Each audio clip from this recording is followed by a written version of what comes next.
podcast is part of the Sports Social Podcast Network.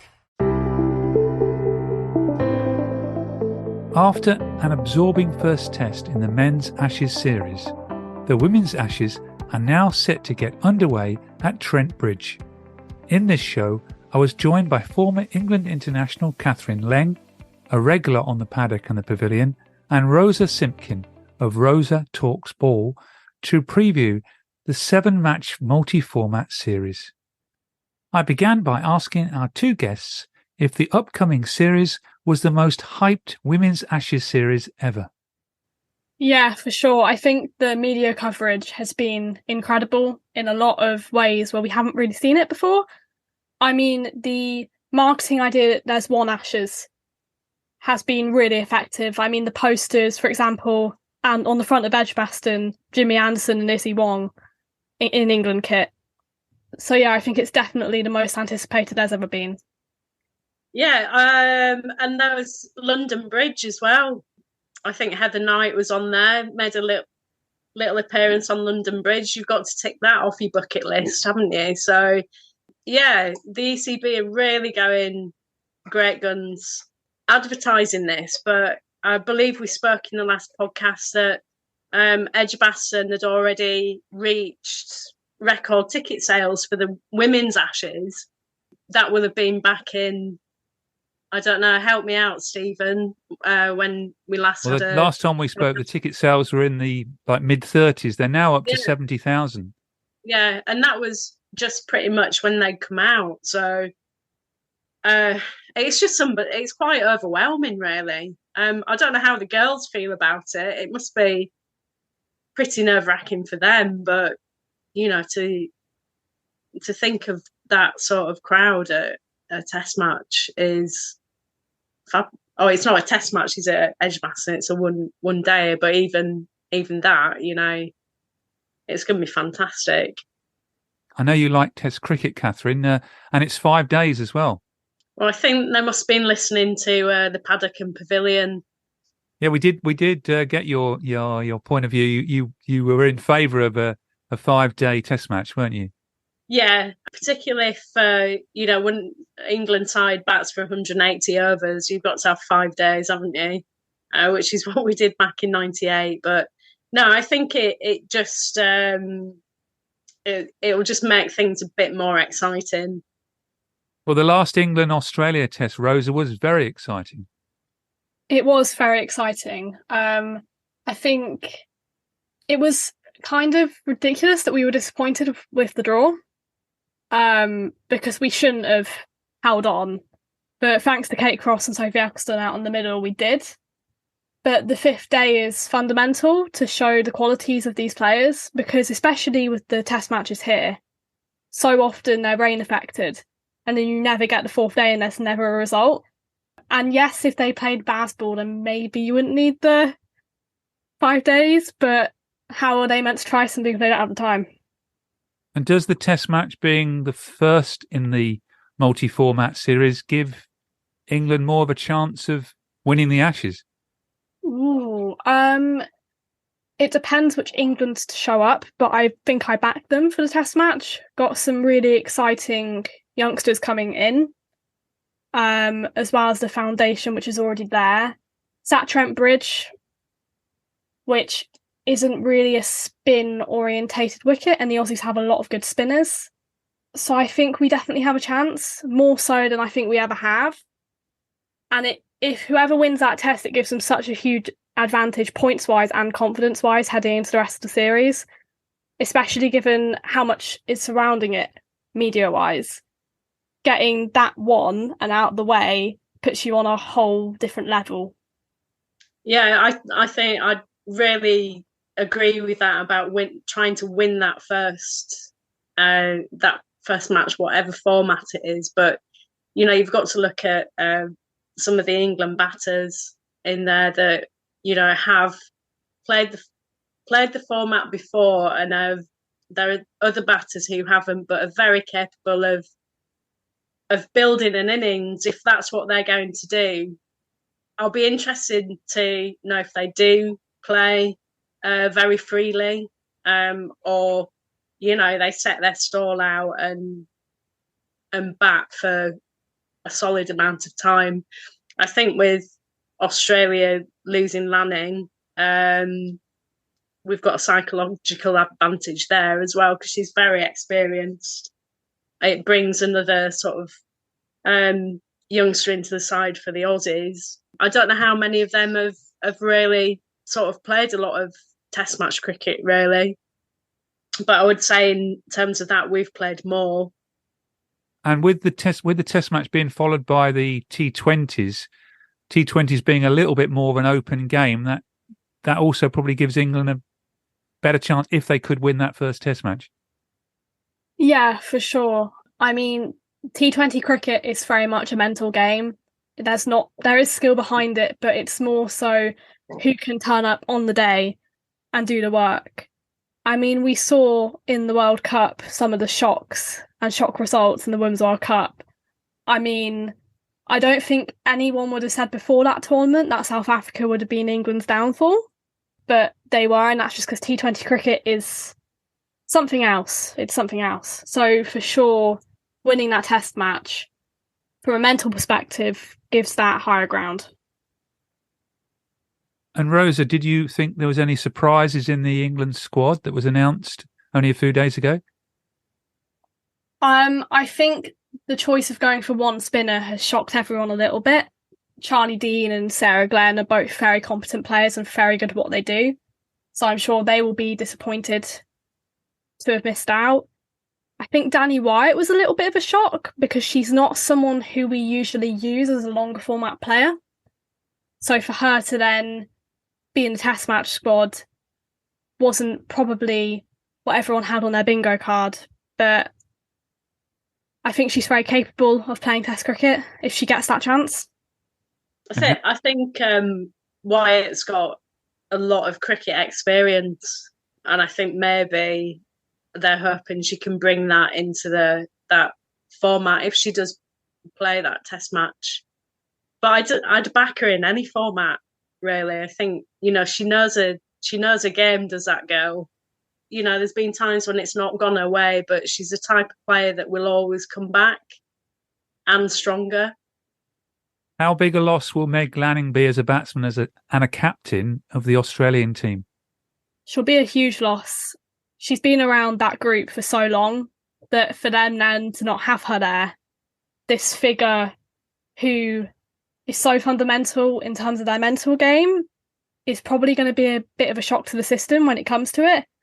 I think they've got a good replacement in Healy, who's been around the group for a very long time.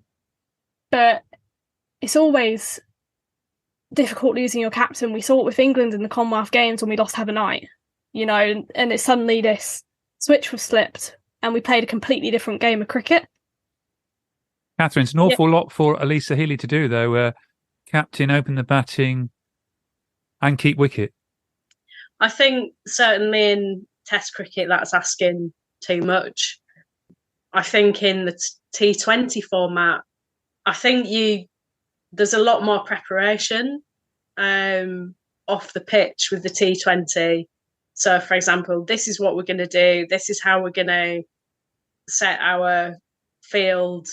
This is how we're going to play. I think a lot of it is led from the side. If you see the amount of coaches and bowling coaches and physios and psychologists and what have you that support the teams now, there's more of them than there are actually in the team. And I think with the T20 stuff, both sides have probably got enough off the pitch support to sort of to help them and not really have a captain as such on a team, but have a preempted idea of how it's going to go. I'll throw this open to both of you. Who do you think?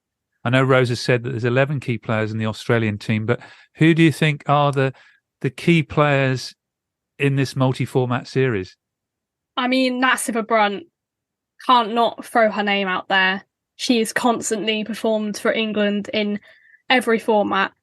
I mean, the fact she won Player of the Year last year and she missed the whole series was something else. I also think Lauren Filer coming in, if she's given those opportunities, her raw pace as a bowler is something which is quite rare. I mean, I remember when she broke one of the stumps in a Rachel Hayflint Trophy game, bowling. It's exciting that I think England have finally found their feet again after quite a few retirements. Yeah, supporting them, you've got a lot of experience in Crofts, and Eccleston, although she just seems so young, has got a really old head, you know, with Heather Knight, Nat Sitterbrunt. Amy Jones has been around a long time. There's stability there. Could this be a breakthrough series for people like Izzy Wong and Alice Capsey as well? For sure. I mean, Alice Capsey was quite unlucky in terms of when she injured herself, because she broke her collarbone in the West Indies tour in December and then came into the World Cup only just fit. I think it was a bit of a risk picking her and couldn't really bowl. And her identity as a player is she's an all-rounder.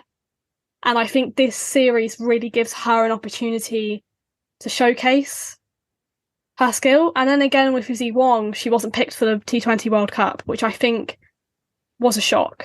I think everyone thought it was a bit of a shock that she wasn't in that squad. So it gives her an opportunity to prove why she should have been. And to follow on from that, it's an opportunity to play against the best in the world. You know, wherever they are, Australia are in the table. You know, for me, scoring runs against Australia is like the pinnacle of your career. You know, if you can score runs against them, you can score runs against anyone. So this is a real decider for some of the young guns coming in, and it's going to be really exciting. Remember, you can follow the Paddock and the Pavilion on Twitter, Facebook and Instagram at the Pad and Pav. And the Australians? I mean, Australia are so dominant. We've seen how dominant they've been over all of the tournaments for however many years. But I think that we're finally getting to a point where people are catching up and nations are catching up. I mean, they had so many professional players when we only had England contracted players in this country. I mean, until 2020, there weren't domestic pros really over here. So we are catching up, but they are still unbelievable. They're mentality monsters, and they will always have that edge that everyone knows that they know what they are doing. Like, you don't question Australia women's cricket team. One of the things we've got going for us is the home advantage, and we know that we've got the crowds.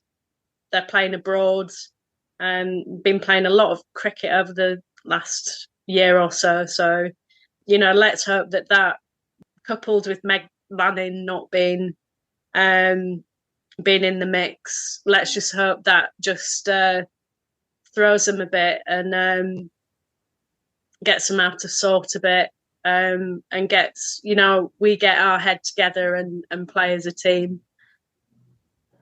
It should really put women's cricket on the map, though, shouldn't it? Running alongside, having two Ashes at the same time. And I think the same is going to happen, announced today, in 2027 and 2031. It seems a long way away when you're our age, Kathryn, but not for Rosa.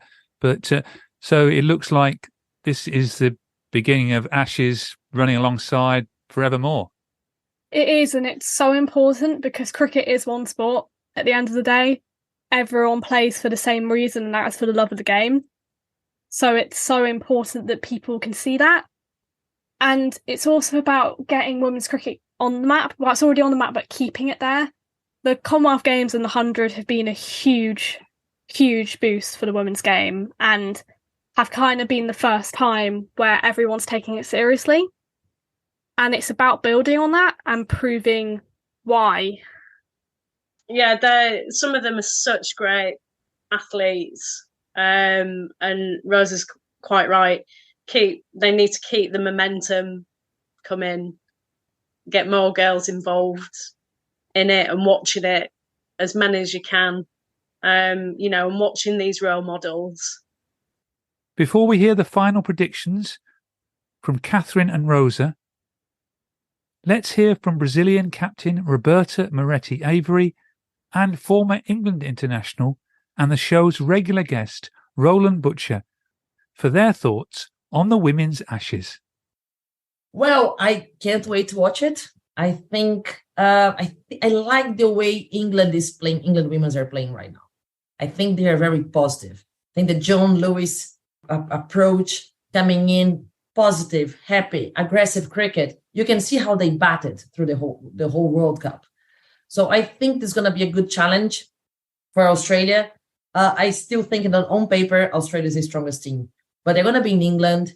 England's going to be building confidence from the World Cup. The players are going to be really looking forward to it. So I hope it's going to be an amazing Ashes tour. But I have to confess that I'm supporting England and hoping that they bring the trophy home this time. And come on, we want to watch the test. I already said it. If I'm able to be in England, I want to be in England. If I'm not able to be in England, I'll be watching every single second. Women's tests are a thing to die for, and I can't wait to watch as much as I can of it. On that point, what did you think to the test match being over 5 days? I think bringing 5 days for the test is it's nuts that it wasn't before. Like last year, we saw that if we had an extra day, games could have a result. So we need to be able to allow these players to have a result on these games, so they actually can fit the whole scenario that they need in their head. So I think 5 days is so important for women's tests, and I hope that's the start of something going forward that is going to bring more importance to the women's tests for the whole cricket. So what are your thoughts on the Women's Ashes? Well, again, I mean, that's going to be very keenly contested. Obviously, England playing at home will be, they'll be certainly looking on at the men's Ashes to see how that's going. If England are doing well, then there will be a trickle-down effect of confidence into the women's side. They're under no illusions that the challenge that they have got against a very, very strong Australian female team, probably the best team in the world right now, very professional, tough series for England. So the England female team need the men to do well because that would help them in their challenge. But I think all in all, I think Australia may just be too strong. But significant for the game of cricket that the Women's Ashes is being played at the same time as the Men's Ashes. Oh, I mean, that's monumental. I mean, to have, who would have said that 5 years ago, that there would be an Ashes series in England with the women's side? I mean, nobody probably would have said that, but it just shows you just how far the women's game has gone, how people have taken to it. And not just that, but I think the level of play has improved immensely as well. And I don't think people just go to women's cricket to say they supported women's cricket. They also like to see a good level of skill being exhibited on the field. And that's what they're seeing now. And, right around the world, you're seeing some players who are now playing some very good cricket. And that argues well for the women's game. Ticket sales for the Women's Ashes have been excellent as well. Yeah, so I understand. I mean, so that tells you that, it is something that people are looking forward to. I don't think in the past where you perhaps had to beg people to come and watch the game, I don't think that's the case anymore. I think people genuinely enjoy going to watch the games and to see good cricket as well. So you're going for an Australian Ashes triumph? I think I'm going to be quite clear on that one. I think Australia will win that series. And finally, I need a prediction from both of you for the Women's Ashes, Washes, Ashes, whatever you want to call them. Oh, that's a difficult one. I'm going to back us. I think we have an edge in T20 cricket with the youngsters we have coming in, the real firepower we have throughout the order. I mean, we don't have a particularly long tail, which is really powerful. I mean, even Sarah Glenn can come out and Lauren Bell can come out and hit a few. And that really does give an edge. So I think that they will probably win the ODI series, but I think we'll win the Test match and the T20s. So overall, England will be victorious. I'm just going to go with England are just going to win everything. And you keep sound my like Glenn fingers McGrath. crossed. You're the England Glenn McGrath, are you? No, we'll be right behind them all the way, but I think we're in with a pretty good chance. And like I said, home crowd, it can really boost a team having all that support behind them. So, Talking of support, will either of you be going to any of the matches? Yes, I will be heading to the first day of the Test match and the T20 at Edgbaston, so looking forward to them. I'll be watching from afar, unfortunately. I need to earn a living, so but yeah, I'll be pretending I'm on the phone when really I'm listening to Radio 5 Live. Well, Rosa, exams will be finished then. I'm going to the first day of the Test match and the third day, and I'm also going to go to Lord's for the T20 on the 8th of July. Brilliant. Yeah. Nothing left really for us on the paddock and the pavilion, but to thank my two guests, and thank you also, Rosa, for your expert knowledge of the women's game, and thank you both for being on the paddock and the pavilion. Thank you for having us. Thank you very much. Sports Social Podcast Network.